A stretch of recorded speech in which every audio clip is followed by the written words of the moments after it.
Greetings, ladies and gentlemen, and welcome to this latest edition of Tales from Outer Space. Hope you enjoy. Story number 1. The Types of Human Cities, written by Eddie. Human cities. Such things are amazing.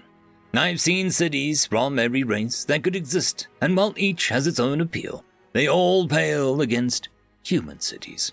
Now, human cities come in 2 types. The planned cities, where it's all laid out before they start, and then the ones that are just built as they grow.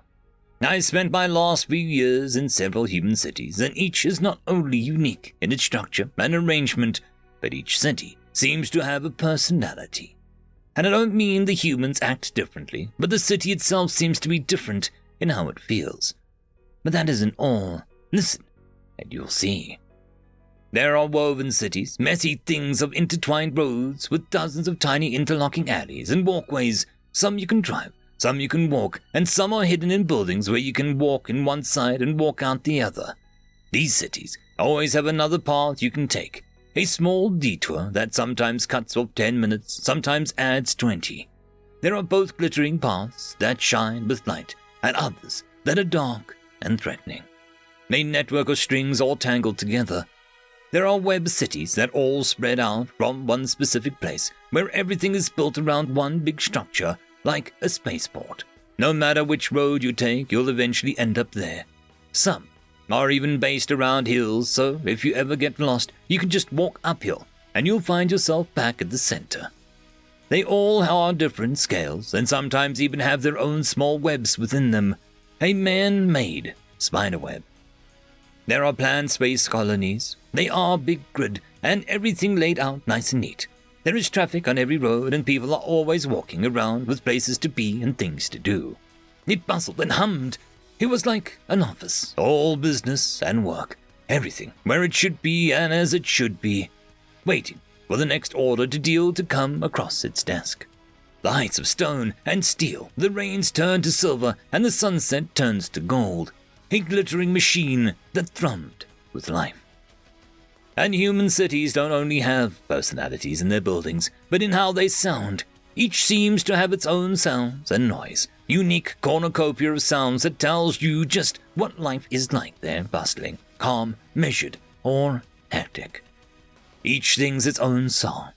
There are quiet cities where few people talk to one another, or all on their communicators, and all you can hear is the hum of engines and the beeping of their signage. Sometimes the quiet is broken by a horn or someone shouting, but it's normally quiet, and everyone is going about their own thing. But they're far from silent as everything walks about doing things, so it's still noisy, a cacophony of silence.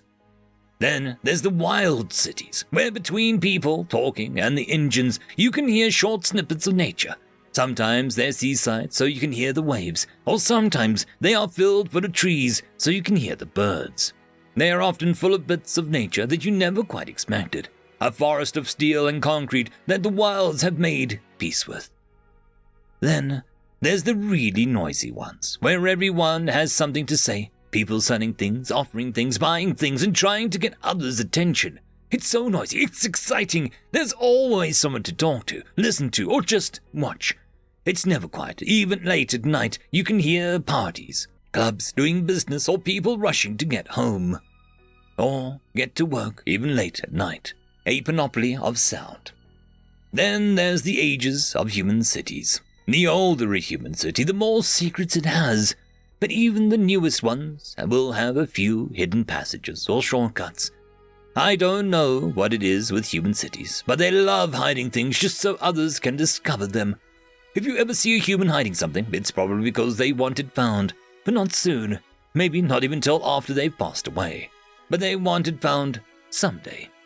Cities aren't just like that, but with hundreds of humans all hiding their own secret paths. There's the newest cities, all shiny and fresh, brand new paint, all the windows are as clean as they'll ever be. Nothing out of place and nothing looking odd just yet. You can almost feel the disapproving looks as you walk about, the builders and the architects grumbling that someone's made a mess of their perfectly laid out city, pristine crystals of knowledge and understanding. There's the ones that aren't quite new, but are not old yet. They've got their own secrets and quirks, side areas that are just left alone, but no one knows why. Paths that have been closed off, but can still be used if you know how. But they've not quite got the deepest secrets, but still have some of the shine of a new city, big buildings and shimmering metal, a forked path awaiting for a decision to be made. There are ancient cities that are still have ruins from eras long gone, and the houses all look like they belong to a bygone century. Apparently, there was a law that stopped you from changing how they looked because they were so old. The city felt like there was always something hidden, winding streets and tight alleys that stretched off to other winding streets. It felt like a folded puzzle box with a maze inside, just waiting to be explored, and for its secrets to be peeled away by the right explorer.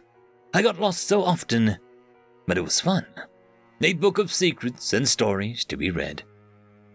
There are also city colors. Some are common, some are rare. There are even a few cities that have their own unique color. Some cities mix the colors, but it all depends on what the humans like or want. There are emerald cities. Humans have made cities that are intermixed with nature. Every open space covered in greenery. Trees in every garden and around every walkway. Nowhere is without green and life. They are like a forest where someone has planted human buildings as well as trees and grass. Sometimes it's hard to tell where the city ends and the rest of the world begins. Only more fields and bigger roads seem to tell that. A castle of maple, fir, and pine. There are silver cities, all metal and glass, big and imposing, built with the towering buildings and mighty structures, each capable of housing a small village in its own right.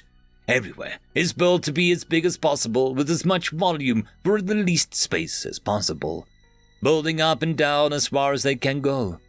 You can always find big buildings full of different things or are dedicated to one thing, but at the same time you might just find a single small building on its own, a fortress of steel.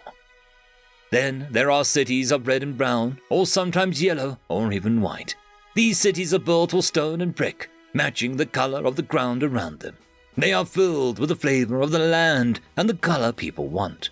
They sometimes paint these buildings different colors to show their personality, or to look nice. The roofs are always colored as well, sometimes gray, sometimes red, other times they can be golden. A set of rolling stone hills with their own caps. But the human cities, the fantastic thing about them is that these aren't all different cities. No, for humans alchemy isn't every day as they blend and mix these cities together. They pick and choose what parts they want or where. Sometimes you can find a mighty silver building right next to a section of an emerald city, and while you're there you can hear the wilds. But if you go over one block, you're lost in an ancient city made of white brick, just waiting for you to get lost and stumble into a spiderweb leading to the local park. Human cities are impossible, and I must see them all before I leave their home planet, because each city is a unique mix, and I am yet to see all the humans can put into a city. End of story. Story number 2. The Human's Curse, written by Mucus in the Nucleus. My team and I had been tracking this particular human for over 3 weeks now, staying as far back as physically possible, and learning all of its movements and patterns before striking. For you see, we were not like other ET mercenaries. We were the elite of the elite, and we had never failed a mission or an assignment before, and we would not start now.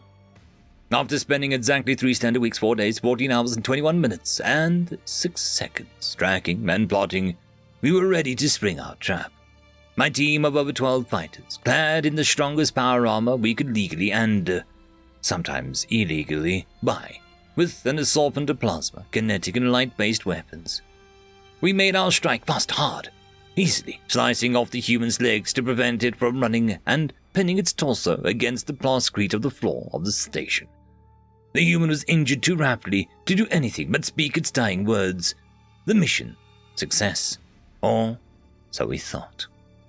As is custom for our band, we stepped closer to hear the dying words of the human. So no being deserves to go without a final goodbye. And instead of begging for help or pleading for mercy, the human did something that we would be horrified for the rest of our lives. The human looked our leader in their 3 eyes, let out a soft chuckle, and said a single sentence before passing away. "You are now breathing manually." End of story. I just quickly want to thank my Tier 5 channel members and patrons. Casper Arnholtz, Cam Maxwell, Barkey, It's Difficult to Pronounce, Lord Asrical, Oakfield, and Dragzoon WRE. Thank you very much.